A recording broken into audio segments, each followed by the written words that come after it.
Во организација на Националната федерација на фармери на Македонија денеска во салата на Советот на општина Кочани се одржа работилница со жените од руралните места во Кочанско.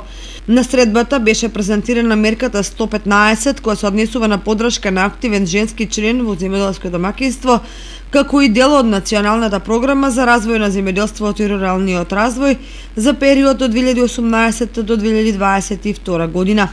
Со оваа мерка Министерството за земјоделство доделува до 180.000 денари еднократна и неповратна финансиска поддршка за инвестиции кои ќе придонесат за развој на руралните средини на женски член на земјоделско стопанство. На жените од руралните средини ќе објасниме за нивните права, за согласно законите и регулативата што ја пропишува. Во оваа мерка се опфатени сега се симна мерката 115 беше многу дискриминаторска, зашто имаше нешто на 700 метри надморска висина, да има најмалку 2 деца, тие работи.